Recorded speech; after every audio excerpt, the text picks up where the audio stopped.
Hello students, व्याकरण की class में आजकल हम पढ़ रहे हैं अविकारी शब्द या अव्यय। अविकारी शब्दों के दो भेदों क्रिया विशेषण और संबंध बोधक को हमने पिछली कक्षा में जाना। आज की कक्षा में हम बाकी तीन भेद यानी कि समुच्चय बोधक, विस्मयादि बोधक और निपात के बारे में पढ़ेंगे। तो आइए शुरू करते हैं समुच्चय बोधक से। दिए गए उदाहरणों को पढ़िए। अपूर्व और अद्भुत पतंग उड़ाते हैं। मैं चाय या कॉफ़ी पीऊँगी। पिताजी बीमार हैं, इसलिए मैं डॉक्टर के पास जा रहा हूँ।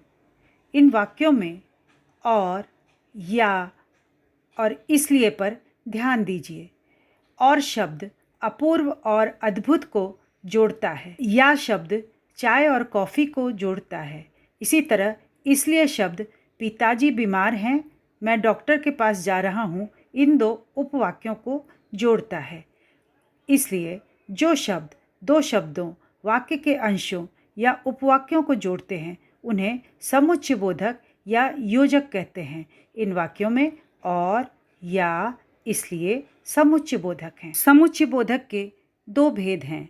क समानाधिकरण समुच्चय बोधक और दूसरा व्याधिकरण समुच्चय बोधक। समानाधिकरण समुच्चय बोधक, जो समुच्चय बोधक शब्द समान शब्दों, वाक्य के अंशों तथा वाक्यों को जोड़ता है उसे समानाधिकरण समुच्चय बोधक कहते हैं।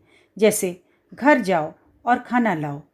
इस वाक्य में और समानाधिकरण समुच्चय बोधक है क्योंकि ये दो वाक्यों घर जाओ और खाना लाओ जो समान हैं उनको जोड़ रहा है। दूसरा उदाहरण देखिए। मुझे पत्रिका नहीं चाहिए बल्कि समाचार पत्र चाहिए। इसमें बल्कि समानाधिकरण समुच्चय बोधक है क्योंकि वह दो समान वाक्यों को जोड़ रहा है। एक वाक्य है मुझे पत्रिका नहीं चाहिए और दूसरा वाक्य है मुझे समाचार पत्र चाहिए। कुछ समानाधिकरण समुच्चय बोधक शब्द इस प्रकार हैं। और, एवं, तथा, या, अथवा, अन्यथा, बल्कि, किंतु, परंतु, लेकिन, मगर, अतः, इसलिए आदि। समानाधिकरण समुच्चय बोधक के चार भेद हैं। पहला संयोजक समुच्चय बोधक, दूसरा विभाजक समुच्चय बोधक, तीसरा विरोध सूचक समुच्चय बोधक और चौथा परिणाम सूचक समुच्चय बोधक। संयोजक समुच्चय बोधक, जो समुच्चय बोधक दो शब्दों, वाक्यांशों अथवा वाक्यों को जोड़कर संयुक्त रूप से क्रिया के होने का ज्ञान कराते हैं उन्हें संयोजक समुच्चय बोधक कहते हैं। जैसे और, एवं, तथा आदि। उदाहरण, रमा और विभा गाती हैं। यह संयुक्त रूप से गाने की क्रिया की जा रही है। नेक्स्ट है विभाजक समुच्चय बोधक, जो समुच्चय बोधक दो शब्दों, दो वाक्यांशों या दो वाक्यों को जोड़कर उनमें से किसी एक को स्वीकार करने तथा दूसरे को जोड़ने का ज्ञान कराते हैं उन्हें विभाजक समुच्चय बोधक कहते हैं। जैसे या, अथवा, अन्यथा आदि। उदाहरण, पिताजी या चाचा जी शहर जाएंगे। अगला है विरोध सूचक समुच्चय बोधक, जिन समुच्चय बोधकों से दो शब्दों, वाक्यांशों या वाक्यों के मध्य विरोध प्रकट होता है उन्हें विरोध सूचक समुच्चय बोधक कहते हैं। जैसे बल्कि, परंतु, लेकिन, मगर आदि। उदाहरण देखिए। मामा नहीं बल्कि मामी आई हैं। यहाँ पर बल्कि विरोध सूचक समुच्चय बोधक है। परिणाम सूचक समुच्चय बोधक, जिन समुच्चय बोधक से यह पता चलता है कि एक क्रिया के होने या न होने के कारण दूसरी क्रिया नहीं हुई तो उसे परिणाम सूचक समुच्चय बोधक कहते हैं। उदाहरण, वर्षा होने लगी इसलिए छात्र विद्यालय नहीं आए। यहाँ इस उदाहरण से इसलिए शब्द से हमें यह पता चलता है चूँकि वर्षा हो रही थी इसके परिणाम स्वरूप छात्र विद्यालय नहीं आए, इसलिए यह परिणाम सूचक समुच्चय बोधक है। समुच्चय बोधक का अगला भेद है व्यधिकरण समुच्चय बोधक, जो समुच्चय बोधक किसी वाक्य के प्रधान उपवाक्य तथा आश्रित उपवाक्य को जोड़ते हैं उन्हें व्यधिकरण समुच्चय बोधक कहते हैं। उदाहरण, यदि परिश्रम किया होता तो परीक्षा में अच्छे अंक आते। यहाँ पर दो उपवाक्य हैं, यदि परिश्रम किया होता और दूसरा है परीक्षा में अच्छे अंक आते, और इन दोनों को जोड़ने का काम तो कर रहा है। इसी प्रकार और उदाहरण देखिए। मुझे मालूम था कि वे आज नहीं आएंगे। इस वाक्य में मुझे मालूम था और वे आज नहीं आएंगे, ये दो उपवाक्यों को जोड़ रहा है, अतः यह व्यधिकरण समुच्चय बोधक है। कुछ व्यधिकरण समुच्चय बोधक शब्द इस प्रकार हैं: ताकि, क्योंकि, कि, चूंकि, इसलिए, यद्यपि, तथापि, जो तो, यदि तो, अर्थात, मानो, यानी, आदि। व्यधिकरण समुच्चय बोधक भी 4 प्रकार के होते हैं। पहला कारण सूचक समुच्चय बोधक, दूसरा संकेत सूचक समुच्चय बोधक, तीसरा उद्देश्य सूचक समुच्चय बोधक और चौथा स्वरूप सूचक समुच्चय बोधक। पहला है कारण सूचक समुच्चय बोधक। जिन समुच्चय बोधक से पहले वाक्य की क्रिया के होने का कारण दूसरे वाक्य में मिलता हो, उसे कारण सूचक समुच्चय बोधक कहते हैं। जैसे ताकि, क्योंकि, चूंकि, इसलिए आदि। उदाहरण देखिए, दूध ले आओ क्योंकि चाय बनानी है। इस वाक्य को देखिए, इसमें चाय बनानी है, इस कारण दूध लाने को बोला जा रहा है, इसलिए यह कारण सूचक समुच्चय बोधक है। दूसरा है संकेत सूचक समुच्चय बोधक। जिस समुच्चय बोधक से एक वाक्य की क्रिया के होने या न होने के कारण का संकेत दूसरे वाक्य में मिलता है, उसे संकेत सूचक समुच्चय बोधक कहते हैं। जैसे यद्यपि, तथापि, यदि तो, आदि। उदाहरण, यदि परिश्रम करते तो अच्छे अंक आते। इस वाक्य में यदि और तो से परिश्रम न करने के कारण अच्छे अंक न आने का संकेत मिल रहा है, अतः यह संकेत सूचक समुच्चय बोधक है। तीसरा है उद्देश्य सूचक समुच्चय बोधक। जिस समुच्चय बोधक से एक वाक्य की क्रिया के उद्देश्य के दूसरे वाक्य में होने की सूचना मिलती है, उसे उद्देश्य सूचक समुच्चय बोधक कहते हैं। जैसे ताकि, जिससे कि, इसलिए कि, आदि। उदाहरण, शिखा ने छाता खरीदा ताकि बरसात में भीगे नहीं। इस वाक्य में ताकि से बरसात में न भीगने के उद्देश्य से छाता खरीदने की बात पता चलती है, इसलिए यह उद्देश्य सूचक समुच्चय बोधक है। चौथा है स्वरूप सूचक समुच्चय बोधक।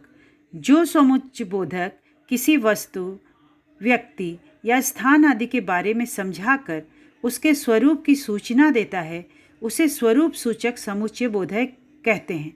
जैसे अर्थात, मानो, कि, यानी, आदि।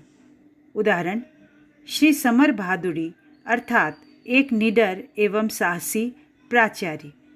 इस वाक्य में अर्थात श्री समर भादुड़ी के स्वरूप यानी उनके निडर होने के बारे में बता रहा है, अतः यह स्वरूप सूचक समुच्चय बोधक है। और अब जानकारी लेते हैं अविकारी शब्दों के चौथे भेद विस्मयादि बोधक के बारे में। आइए पहले कुछ वाक्यों को पढ़ते हैं। आहा, गरम गरम जलेबियाँ, छे, इस पिल्ले को हटाओ यहाँ से, सावधान, आगे बहुत बड़ा गड्ढा है, जीते रहो, ईश्वर तुम्हें लंबी उम्र दे, हाय बेचारे का बेटा मर गया, अरे तुम मोटरसाइकिल चला लेते हो।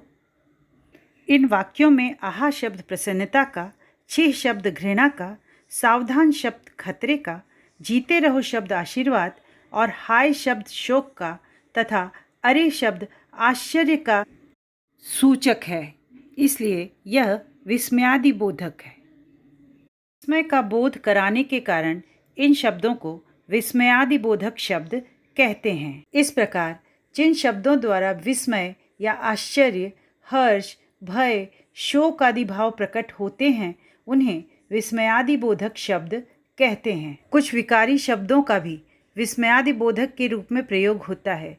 जैसे संज्ञा शब्द राम राम, मुझे तुमसे ऐसी उम्मीद नहीं थी। सर्वनाम शब्द क्या मोहन प्रतियोगिता में प्रथम आया।